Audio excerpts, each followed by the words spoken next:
नमस्कार दोस्तों, मैं हरजीत सिंह आपका स्वागत करता हूं साइंटिफिक सनातन में। दोस्तों, पार्ट 1 में कल हमने बात की थी ग्लोबल होती दिवाली की कि कैसे हमारा सीना गर्व से फूल जाता है जब हम देखते हैं कि दिवाली भारत की सीमाएं तोड़कर लगभग विश्व के हर देश में धूमधाम से मनाई जाती है। तो दोस्तों, आज पार्ट 2 में हम बात करेंगे भारत की दिवाली की। अब आप सोच रहे होंगे कि भारत की क्या बात करेंगे, भारत में तो दिवाली धूमधाम से मनाते ही हैं। तो दोस्तों, हम आपको बता दें कि भारत के विभिन्न हिस्सों में दिवाली के बनाने का तरीका और कारण अलग अलग है। तो दोस्तों, ज्यादा टाइम वेस्ट न करते हुए शुरू करते हैं आज की वीडियो। लेकिन दोस्तों, उससे पहले चैनल को सब्सक्राइब जरूर कर दीजिए ताकि ऐसी ही रोचक जानकारियां हम आपके सामने लेकर आते रहें। दोस्तों, भारत में सबसे महत्वपूर्ण और व्यापक रूप से बनाए जाने वाले त्योहारों में दिवाली सबसे बड़ा त्योहार है। यह अंधकार पर प्रकाश और बुराई पर अच्छाई की जीत का प्रतीक है। जबकि दिवाली का सार पूरे देश में एक जैसा है, इसे मनाने का तरीका हर क्षेत्र में बहुत अलग अलग है। भारत की विविधता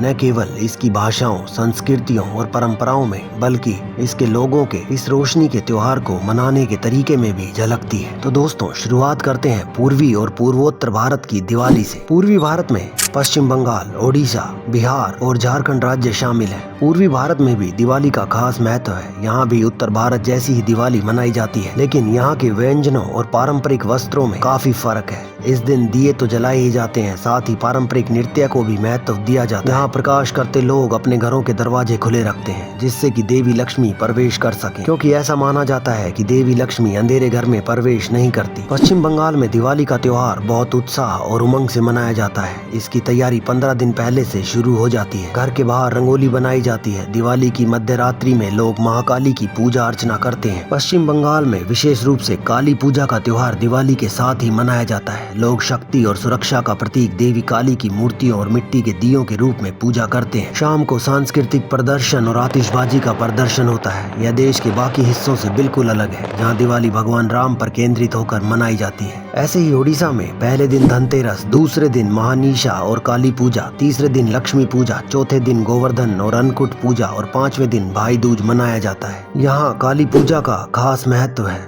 यहाँ भी बंगाल की तरह काली पूजा का खास महत्व है। बिहार और झारखंड में दिवाली के मौके पर होली जैसा माहौल हो जाता है। यहाँ बहुत धूमधाम से दिवाली का पर्व मनाया जाता है। यहाँ पारंपरिक गीत, नृत्य और पूजा का प्रचलन है। अधिकतर क्षेत्रों में काली पूजा का महत्व भी है। लोग एक दूसरे से गले मिलते हैं, मिठाइयाँ बांटते हैं, पटाखे छोड़ते हैं। बात करें पूर्वोत्तर भारत की, तो यहाँ की दिवाली में विभिन्न सांस्कृतिक प्रभावों का मिश्रण साफ नजर आता है। असम में इस त्योहार को काली पूजा के नाम से जाना जाता है और इसे मिट्टी के दिए जलाकर और पटाखे फोड़कर मनाया जाता है। पहाड़ी राज्य मेघालय में एक अनोखी प्रथा है, जहां लोग अपने घरों और पहाड़ियों पर दिए जलाते हैं, जिससे रोशनी का एक मनमोहक नजारा बनता है। नागालैंड में इस दिन तोखू इमोंग मनाया जाता है, जो एक फसल उत्सव है जो कि दिवाली के साथ मेल खाता है। दीपावली के दिन संपूर्ण पूर्वोत्तर भारत में आसाम, मणिपुर, नागालैंड, मेघालय, त्रिपुरा, अरुणाचल, सिक्किम और मिजोरम, इन सभी राज्यों में काली पूजा का खासा महत्व है। दीपावली की मध्य रात्रि तंत्र साधना के लिए सबसे उपयुक्त मानी जाती है, इसलिए तंत्र को मानने वाले इस दिन कई तरह की साधनाएं भी करते हैं। हालांकि इस दिन दीप जलाना, पारंपरिक व्यंजन बनाना, मिठाइयाँ खाना और पटाखे छोड़ने का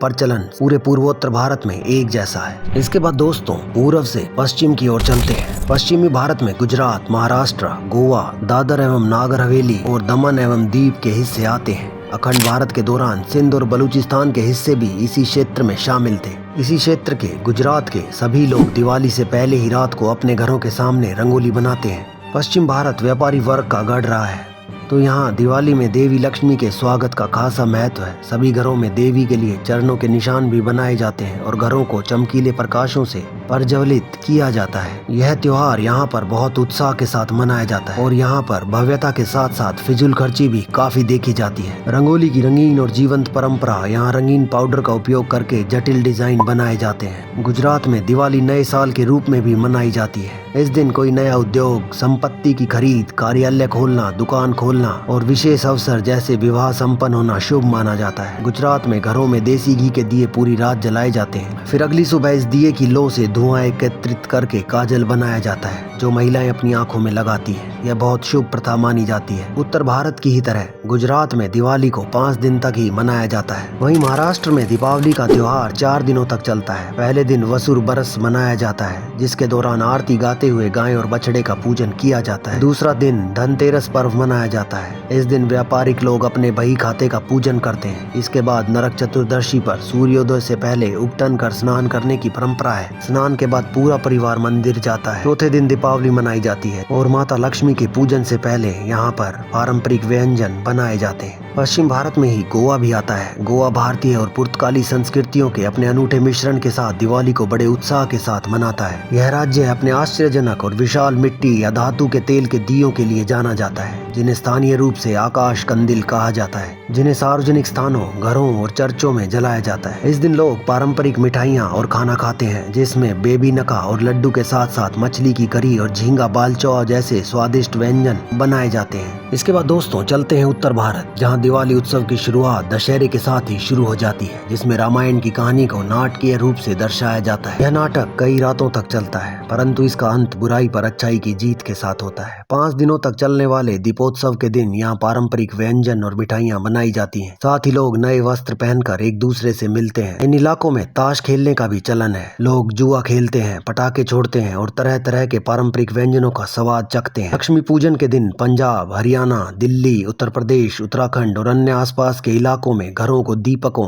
बंधनवार और रंगोली से सजाया जाता है। रात में देवी लक्ष्मी की पूजा की जाती है। कुछ घरों में दूध के गिलास में चांदी के सिक्के को डाला जाता है और पूजा के बाद पूरे घर में सिक्के से गिलास के दूध का छिड़काव किया जाता है। कुछ घरों में अस्त्र शस्त्र की पूजा भी की जाती है। हरियाणा के गांव में लोग दीपावली कुछ अलग ही ढंग से मनाते हैं। इस त्योहार से कुछ दिन पहले लोग अपने घरों में पुताई करवाते हैं। घर की दीवार पर अहोई माता की तस्वीर बनाई जाती है जिस पर घर के हर सदस्य का नाम लिखा जाता है। उसके बाद पूरे आंगन को मोमबत्तियों और दियों से सजाया जाता है। हर घर से 4 दीपक चौराहे पर रखे जाते हैं जिसे लोग टोना कहते हैं। ऐसे ही पंजाब में दिवाली को एक महत्वपूर्ण त्योहार के रूप में मनाया जाता है जिसे बंदी छोड़ दिवस के रूप में जाना जाता है। यह गुरु हरगोबिंद सिंह जी की कैद से रिहाई के सिख त्योहार के साथ मेल खाता है। अमृतसर में गोल्डन टेम्पल को अनगिनत रोशनी और पटाखों से रोशन किया जाता है। पंजाब के लोग इस दौरान प्रार्थना करने और आशीर्वाद लेने के लिए गुरुद्वारे जाते हैं। इसके बाद दोस्तों उत्तर से चलते हैं दक्षिण की ओर। दक्षिण भारत वह इलाका है जहां भारतीय हिंदू संस्कृति अपने मूल रूप में बची हुई है। यहाँ दीपावली का पर्व तो मनाया ही जाता है लेकिन सबसे ज्यादा महत्व दिवाली के एक दिन पहले मनाए जाने वाले नरक चतुर्दशी का विशेष महत्व है। जैसे उत्तर भारत में दिवाली 5 दिन का उत्सव होता है, ऐसा दक्षिण भारत में नहीं होता। यहाँ मात्र 2 दिन का उत्सव होता है। इस दिन दीपक जलाने, रंगोली बनाने और नरक चतुर्दशी पर पारंपरिक स्नान करने का ही ज्यादा महत्व होता है। दक्षिण भारत में सुबह सभी अपने घर का आंगन साफ करके रंगोली बनाते हैं। इस दिन नए कपड़े पहनने और मिठाई खाने की परंपरा है। दक्षिण में दिवाली से जुड़ी सबसे अनोखी परंपरा है जिसे थलाई दिवाली कहा जाता है। इस परंपरा के अनुसार नवविवाहित जोड़े को दिवाली मनाने के लिए लड़की के घर जाना होता है जहां उनका स्वागत किया जाता है। उसके बाद नवविवाहित जोड़ा घर के बड़े लोगों का आशीर्वाद लेता है। फिर वे दिवाली के शगुन का एक पटाखा जलाते हैं और दर्शन के लिए मंदिर जाते हैं। दोनों के परिवार वाले जोड़े को अनेक तरह के उपहार देते हैं। दक्षिण भारत के लोग घरों में तेल के दिए जलाते हैं और भगवान गणेश और देवी लक्ष्मी की पूजा करते हैं। दक्षिण भारतीय दिवाली का सबसे अनोखा पहलू मुरक्कू,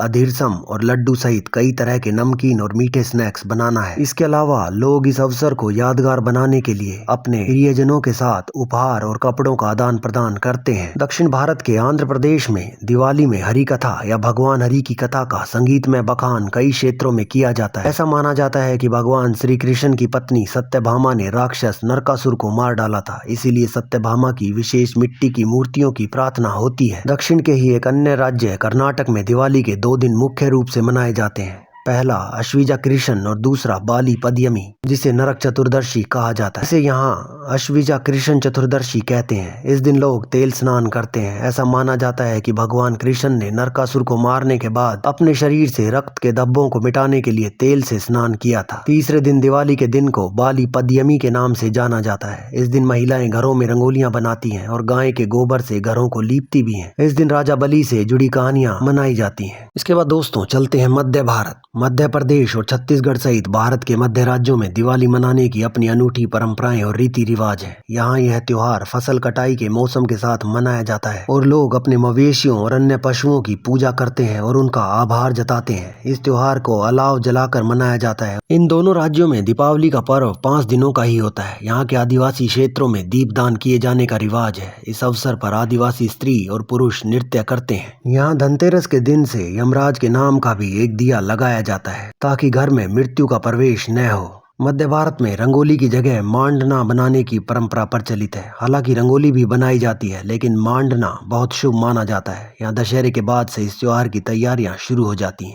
तो दोस्तों, रोशनी का त्योहार दिवाली पूरे भारत में विविधता में एकता का उत्सव है। प्रत्येक क्षेत्र अपने अनोखे रीति रिवाजों, अनुष्ठानों और परंपराओं को उत्सव में लाता है। जबकि त्योहार का सार बुराई पर अच्छाई की जीत और अंधकार पर प्रकाश की जीत हमेशा बनी रहती है। जिस तरह से इसे मनाया जाता है वह देश की समृद्ध सांस्कृतिक ताने बाने को दर्शाता है। दिवाली केवल एक त्योहार नहीं है, बल्कि भारत को परिभाषित करने वाली गहरी सांस्कृतिक विविधता और एकता का प्रतिबिंब है। चाहे आप उत्तर, दक्षिण, पूर्व, पश्चिम, मध्य या पूर्वोत्तर में हो, दिवाली एकजुटता, उत्सव और खुशी और प्रकाश फैलाने का समय है। आप आसानी से भारत के किसी भी स्थान की यात्रा कर सकते हैं, किसी भी क्षेत्र के दिवाली उत्सव का अनुभव और लुत्फ उठा सकते हैं।